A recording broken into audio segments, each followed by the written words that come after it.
વિદ્યાર્થી મિત્રો, આપણે ચેપ્ટર 6ની અંદર શરૂઆત કરી ત્યારે કીધું હતું કે આ ચેપ્ટર 9 માર્ક્સનું, જેમાં વિભાગ બીની અંદર એક વાક્યમાં એક પ્રશ્ન પૂછાય 1 ગુણનો, અને વિભાગ ઈની અંદર 8 ગુણનો ફરજિયાત દાખલો પૂછાય. તો આ ચેપ્ટરની થિયરી મોટાભાગની જોઈ લીધી, જેની અંદર એક આપણે પોઈન્ટ જોયો હતો કે નિવૃત્તિના ચેપ્ટરની અંદર મહત્ત્વની બાબતો અને અસરો. એમાં પહેલો પોઈન્ટ હતો કે નવા નફા નુકસાનનું પ્રમાણ અને લાભનું પ્રમાણ, તો એ આપણે જોઈ લીધું. પાઘડી અને પાઘડીની હિસાબી અસર, એના દાખલા પણ આપણે જોયા. ત્યાર પછી હતું એકત્રિત અનામતો અને નહીં વહેંચેલ નફા નુકસાનની વહેંચણી. તો અગાઉ આપણે ચેપ્ટર 4 અને ચેપ્ટર 5ની અંદર આ વસ્તુ શીખીને આવ્યા, એની એ જ વસ્તુ અહીંયા કરીશું. ત્યાર પછીનો પોઈન્ટ એમાં હતો કે મિલકત અને દેવાનું પુનઃમૂલ્યાંકન કરવામાં આવે, એટલે કે મિલકત વધે તો નફો વધે, આથી પુનઃમૂલ્યાંકનની જમા બાજુ અને મિલકતમાં પ્લસ કરવાનું.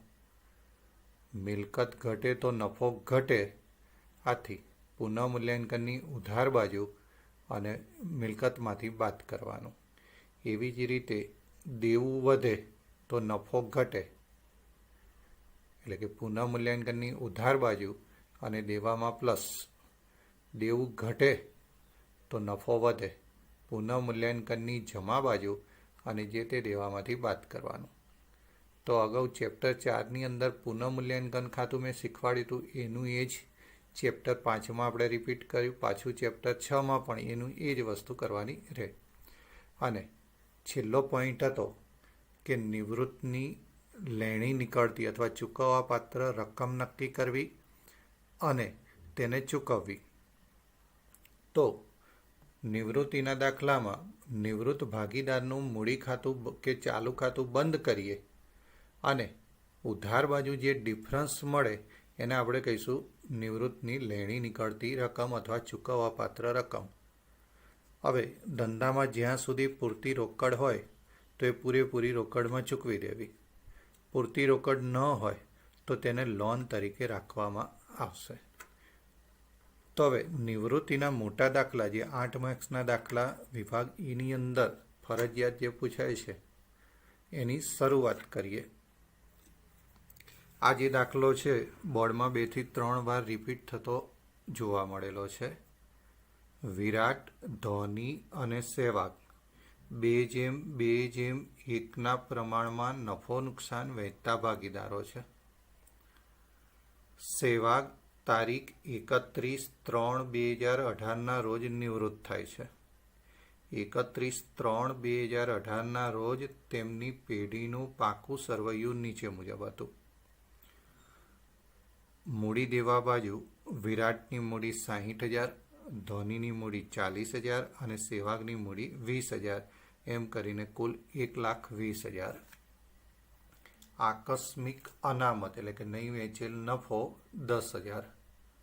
રોકાણ અનામત 5,000. આ પણ શું કહેવાય? નહીં વેચેલ નફો. લેણદારો દેવું 31,000. કુલ સરવાળો 1,66,000. સામે મિલકત લેણા બાજુ પાઘડી 20,000. આ કઈ પાઘડી કહેવાય? જૂની. પ્લાન્ટ યંત્રો 40,000. રોકાણો 20,000. દેવાદારો 60,000 માઇનસ ગાલખાદ અનામત 4,000, નેટ 56,000. સ્ટોક 20,000. રોકડ બેંક 10,000. સરવાળો 1,66,000. તો આ દાખલાની અંદર તમને જે જૂની પાઘડી આપી છે એ ભાગીદારો શું કરશે? જૂના પ્રમાણમાં 2:2:1ના પ્રમાણમાં માંડી વાળશે, જે આપણે મૂડી ખાતાની ઉધાર બાજુ લખીશું. આકસ્મિક અનામત 10,000. આ પણ શું કહેવાય? નહીં વહેંચેલ નફો, જે ભાગીદારો જૂના પ્રમાણમાં એટલે કે 2:2:1ના પ્રમાણમાં વહેંચી લેશે, જે આપણે લખીશું મૂડી ખાતાની જમા બાજુ. રોકાણ અનામત, જો રોકાણને લગતો કોઈ હવાલો હોય તો એ હવાલો કર્યા પછી જ રોકાણ અનામત વહેંચવાનું, અને રોકાણમાં કોઈ હવાલો ન હોય તો પૂરેપૂરું રોકાણ અનામત 2:2:1 વહેંચી દઈશું. ક્લિયર? વધારાની માહિતીમાં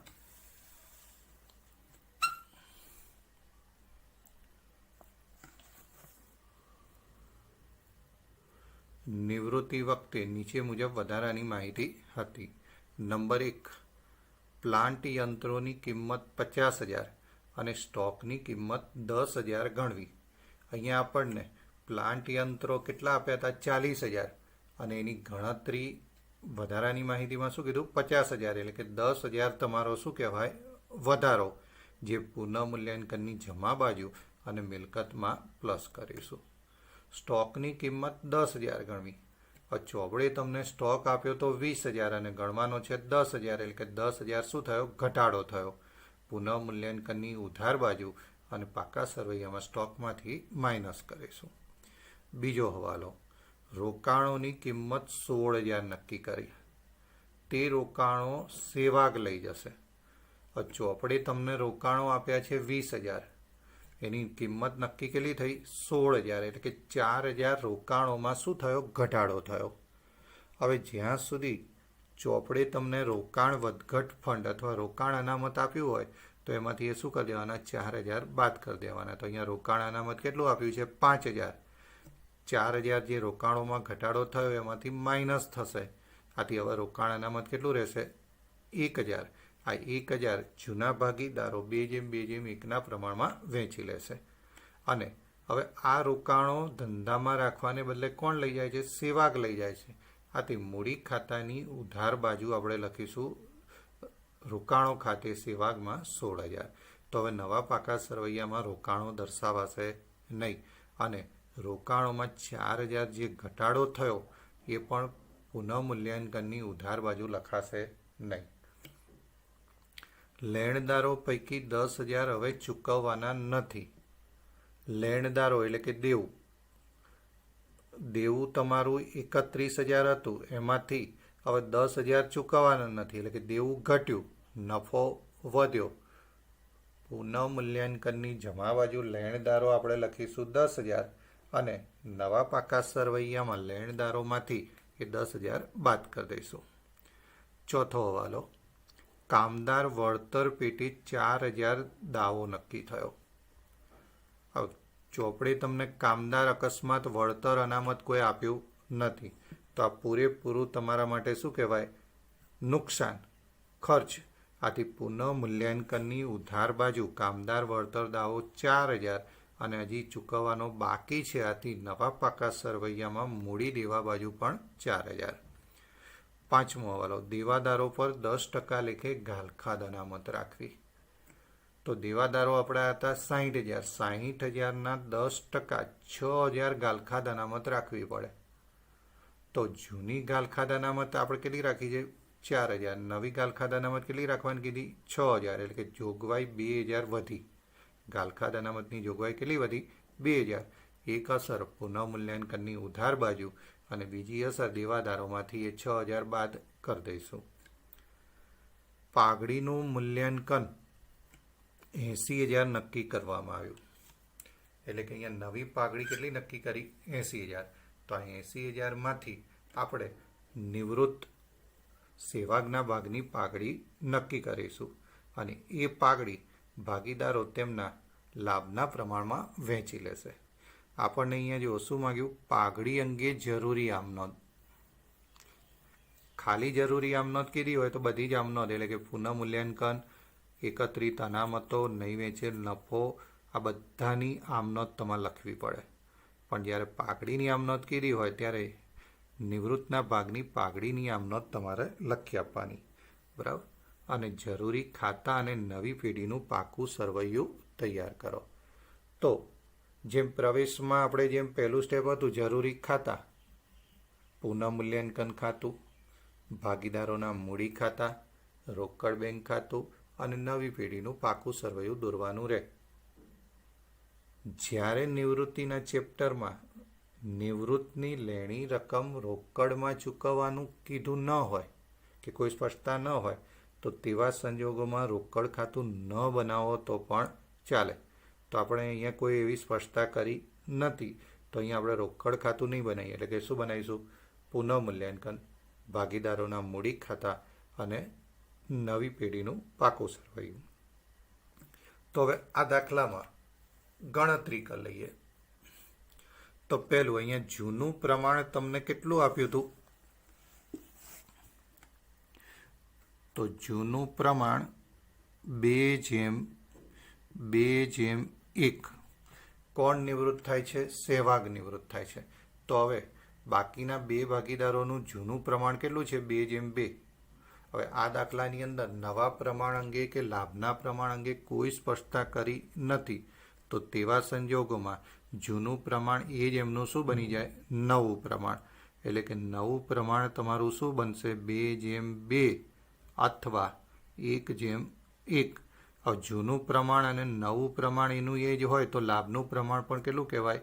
1:1. હવે નંબર 2, સેવાગના ભાગની પાઘડી. તો કુલ પાઘડી ગુણ્યા નફામાં ભાગ. કુલ પાઘડી આપણી કેટલી નક્કી થઈ હતી? 80,000. સહેવાગનો નફામાં ભાગ કેટલો હતો? 1/5. તો રૂપિયા 16,000 સહેવાગના ભાગની પાઘડી. હવે આ સહેવાગના ભાગની પાઘડીની આમ નોંધ આપણે શું લખીશું? તો લાભ લેનાર ઉધાર અને ત્યાગ કરનાર જમા. અહીંયા લાભ લેનાર કોણ હતું? વિરાટ અને ધોની. અને લાભનું પ્રમાણ કેટલું હતું? સરખે હિસ્સે. તો વિરાટના મૂડી ખાતે ઉધાર, ધોનીના મૂડી ખાતે ઉધાર, તે સહેવાગના મૂડી ખાતે. હવે 16,000 ને સરખે હિસ્સે વેચીએ તો 8,000 અને જમામાં 16,000. જે અગાઉ આપણે નાના દાખલા મેં પાઘડીના જ ચલાવ્યા હતા, સેમ એની એ જ વસ્તુ આવી કે જ્યારે નિવૃત્તના ભાગની પાઘડી બાકીના ભાગીદારો લાભના પ્રમાણમાં વેચી લે.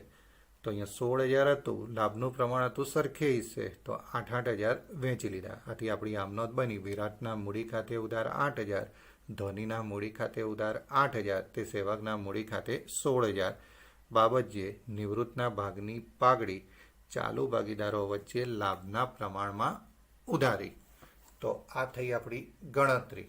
હવે દાખલા ખાના દોરી કાઢીએ.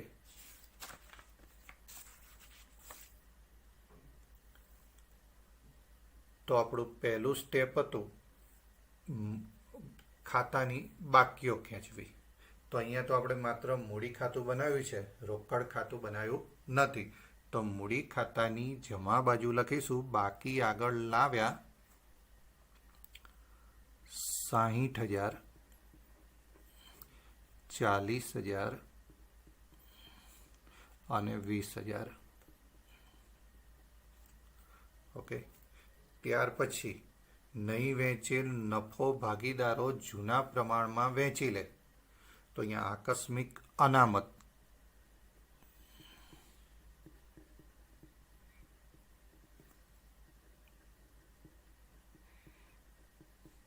હવે આકસ્મિક અનામત આપ્યું હતું 10,000 અને આપણું જૂનું પ્રમાણ હતું 2:2:1, એટલે કે 4,000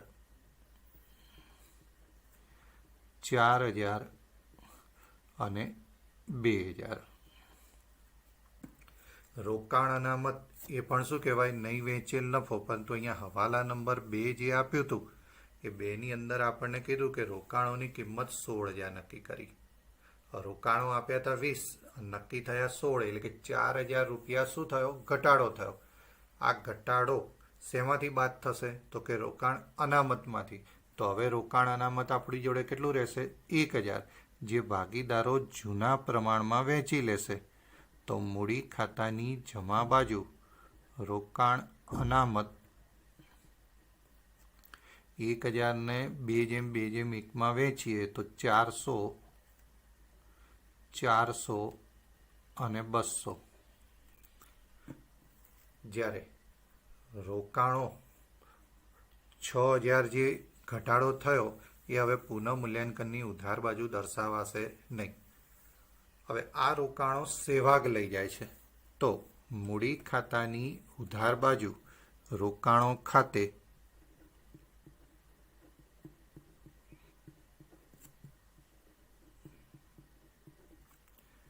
સેવાગમાં 16,000. તો હવે નવા પાકા સરવૈયામાં રોકાણો દર્શાવાશે નહીં. ત્યાર પછી મિલકત લેણા બાજુ તમને જૂની પાઘડી આપી છે. આ જૂની પાઘડી ભાગીદારો શું કરે? જૂના પ્રમાણમાં માંડી વાળે. તો મૂડી ખાતાની ઉધાર બાજુ પાઘડી ખાતે પાઘડી આપી હતી 20,000. આ 20,000 ને 2:2:1 પ્રમાણમાં વેચીએ તો 8,000, 8,000 અને 4,000.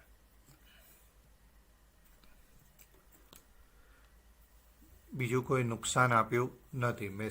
પ્રસારિત મહેસૂલી ખર્ચ પણ મિલકત લેણા બાજુ આપણને આપ્યો નથી. તો હવે હવાલા ઉપર આવી જઈએ. પહેલો હવાલો હતો કે પ્લાન્ટ યંત્રોની કિંમત 50,000. ચોપડે આપ્યા હતા 40 અને ગણવાના 50, એટલે કે પુનઃમૂલ્યાંકનની ઉધાર બાજુ પુનઃમૂલ્યાંકનની ચોપડે આપ્યા હતા 40, ગણવાના 50, એટલે કે 10,000 તમારો શું થયો? નફો વધ્યો. પુનઃમૂલ્યાંકનની જમા બાજુ પ્લાન્ટ યંત્રો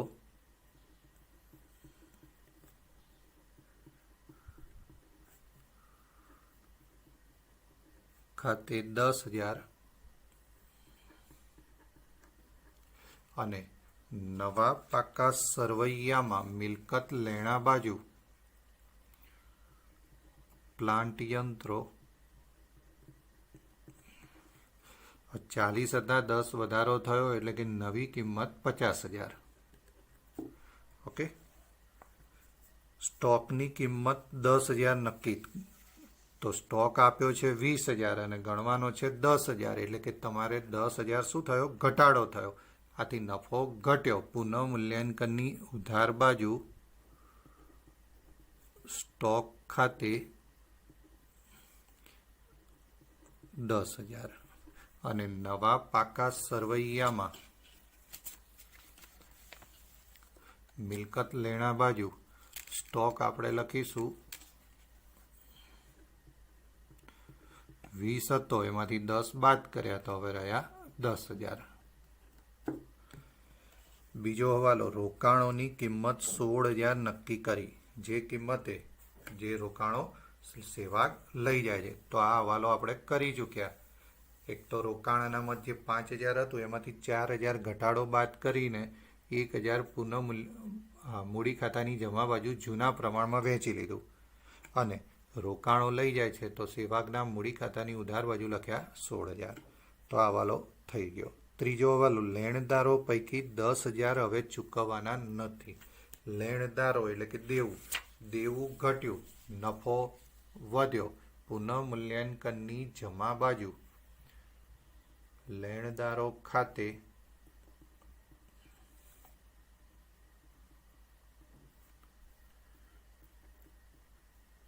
10,000 અને નવા પાકા સરવૈયામાં મૂડી દેવા બાજુ લેણદારો હવે જૂના લેણદાર હતા 31,000, એમાંથી 10,000 બાદ કરીએ તો નવી કિંમત 21,000.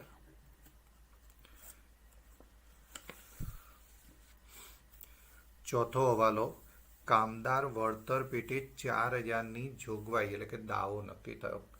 હવે દાખલાની અંદર કામદાર વળતર અનામત આપણને આપ્યું નથી. આથી પૂરેપૂરી જોગવાઈ, ખર્ચ વધ્યો, નફો ઘટે. આથી પુનઃમૂલ્યાંકનની ઉધાર બાજુ કામદાર વળતર દાવા ખાતે 4,000 અને આ 4,000 હજી ચૂકવવાના બાકી છે. આથી નવા પાકા સરવૈયામાં મૂડી દેવા બાજુ કામદાર વળતર દાવો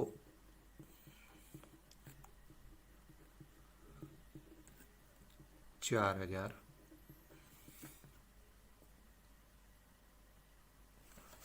એ પછીનો હવાલો, દેવાદારો પર 10% લેખે ગાલખાદ અનામત ગણવાની છે. તો દેવાદારો પાકા સરવૈયામાં મિલકત લેણા બાજુ અંદરના ખાનામાં આપણને 60,000 આપ્યા હતા તે માઇનસ ગાલખાદ અનામત 10%, 6,000. તો 12 વધ્યા 54,000. હવે જૂની ગાલખાદ અનામત આપી હતી 4,000, નવી ગણવાની 6,000, એટલે કે 2,000 તમારી જોગવાઈ વધી, અને જોગવાઈ વધી તો નફો ઘટ્યો. આથી પુનઃમૂલ્યાંકનની ઉધાર બાજુ ગાલખાદ અનામત ખાતે કૌંસમાં 6,000 માઇનસ 4,000, 2,000.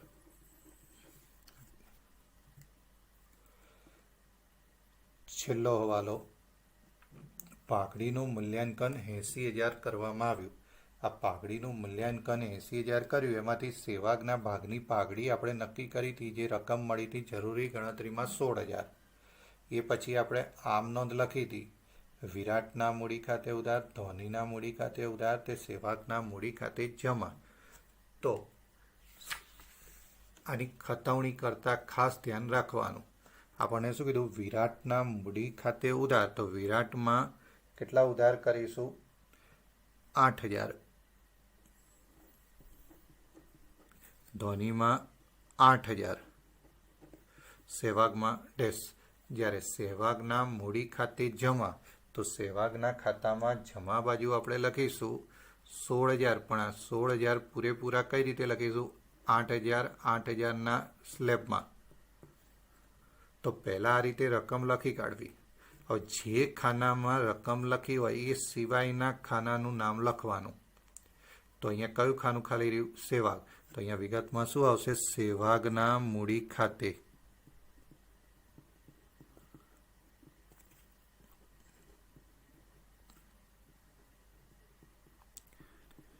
પાઘડી. જ્યારે જમા બાજુ સેવાગના ખાનામાં લખ્યું છે વિરાટ અને ધોની ખાલી છે, તો નામ શું આવશે, વિરાટના મૂડી ખાતે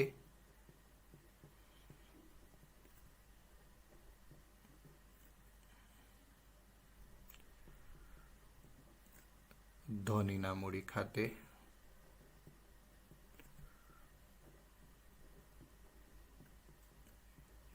ઓકે. તો સંયુક્ત આમનો જે હોય તો હંમેશા ખતવણીમાં ધ્યાન રાખજો, નહીં તો ખતવણીમાં ભૂલ પડવાની શક્યતા હોય છે. તો હવાલા પૂરા થયા. હવે ત્યાર પછીનું સ્ટેપ આપણું હતું કે જૂનું સરવૈયું અને નવું સરવૈયું સરખાઈ દેવાનું, જે બાકી રહી ગયું હોય એ દર્શાવી દેવાનું. તો આપણે મૂડી દેવા બાજુ મૂડી આપી હતી, જે મૂડી ખાતાની જમા બાજુ બાકી આગળ લાવ્યા તરીકે લખ્યું. આકસ્મિક અનામત વેચાઈ ગયું, રોકાણ અનામત વેચાઈ ગયું, લેણદારો આવી ગયા, તો મૂડી દેવા બાજુ કંઈ બાકી રહેતું નથી. સામે મિલકત લેણા બાજુ પાઘડી તો વેચી દીધી જૂના પ્રમાણ, પ્લાન્ટ યંત્રો આવી ગયા, રોકાણો તો સેવાગ લઈ ગયો, હવે આવે નહીં, દેવાદારો આવી ગયા, સ્ટોક આવી ગયો, રોકડ બેંક બાકી. તો અહીંયા મિલકત લેણા બાજુ આપણે લખીશું રોકડ બેંક, પરંતુ રકમ હાલ લખીશું નહીં. તો આટલું જ થઈ જાય એટલે પુનઃમૂલ્યાંકન ખાતું બંધ કરવાનું. તો સૌથી પહેલાં જમા બાજુનો સરવાળો કરીએ તો જમા બાજુ સરવાળો આપણને મળશે 20,000. એ જ સરવાળો ઉધાર બાજુ મૂકીએ 20,000. આ 20,000માંથી 10 ને 4 14 ને 2 16,000 બાદ કરીએ તો 4,000 તફાવત મળે, જેને આપણે કહીશું નફો મૂડી ખાતે. હવે પ્રવેશની અંદર બે ભાગીદારને આપણે વહેંચતા હતા, કારણ કે ચાલુ બે ભાગીદાર હોય ને નવો એક પ્રવેશ થતો હતો. અહીંયા ત્રણ ભાગીદાર છે, એ ત્રણે ત્રણને વહેંચવાનું, એટલે કે વિરાટ, ધોની અને સહેવાગ.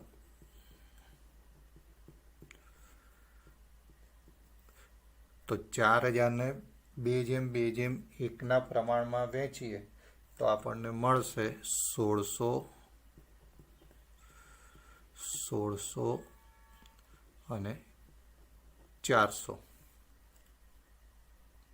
સોરી, 1600 અને 800, કુલ 4000.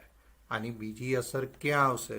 તો મૂડી ખાતાની જમા બાજુ પુનઃ મૂલ્યાંકન ખાતે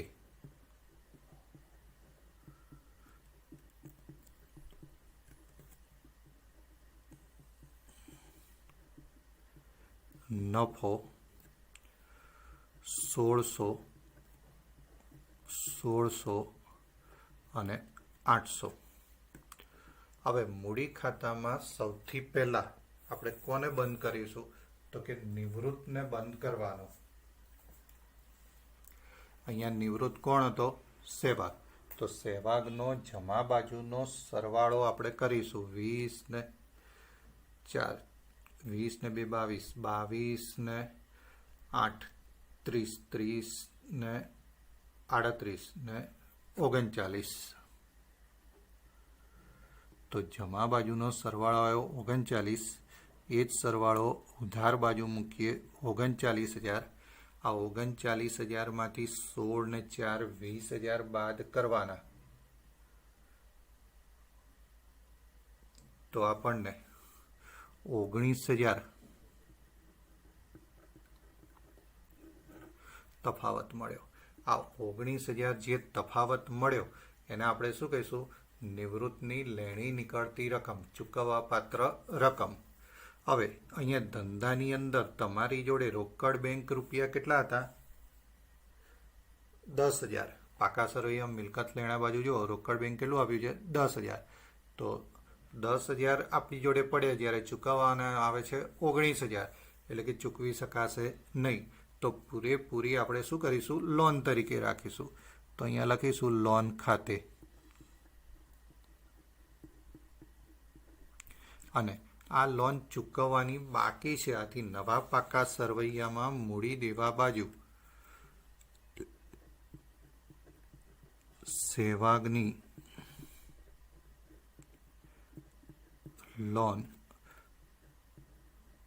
19,000. ઓકે. તો રોકડ બેંક તમારી જે 10,000 હતી એમની એમ જ અહીંયા લખાશે, એમાં કોઈ ફેરફાર થશે નહીં. પરંતુ જો અહીંયા 19,000ની જગ્યાએ 9,000 આવ્યા હોત તો આપણી જોડે પડ્યા હતા 10,000, એમાંથી 9,000 ચૂકવી દેત તો અહીંયા વિગતમાં શું લખત? લોનની જગ્યાએ રોકડ ખાતે. અને 10,000માંથી 9,000 બાદ કર્યા પછી અહીંયા રોકડ કેટલી લખત? 1,000. તો આ લોન આવત નહીં. હવે બાકીના બે ભાગીદારોને બંધ કરવાના. તો એનો જમા બાજુનો સરવાળો કરીએ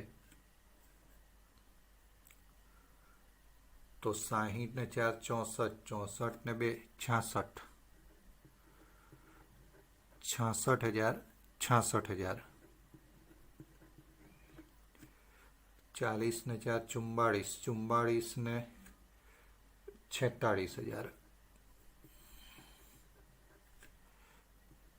46,000. તો 66,000માંથી 16,000 બાદ કરીએ તો આપણને 50,000 ડિફરન્સ મળશે. અને 46માંથી 16,000 બાદ કરીએ તો 30,000 ડિફરન્સ મળે. સહેવાગ તો બંધ થઈ ગયો છે. તો આ જે બે તફાવત આવ્યો 50,000 ને 30,000 એ ચાલુ રહેતા, એટલે કે વિરાટ અને ધોનીની આખરની બાકી મળી, જેને આપણે લખીશું બાકી આગળ લઈ ગયા. અને ક્યાં દર્શાવાશે? તો બીજી અસર એની પાકા સરવૈયામાં મૂડી દેવા બાજુ મૂડી ખાતા તરીકે વિરાટમાં 50,000, ધોનીમાં 30,000, કુલ 80,000. ઓકે, તો હવે પાકા સરવૈયાના બંને બાજુના સરવાળા સરખા કરીશું. તો 1,24,000 1,24,000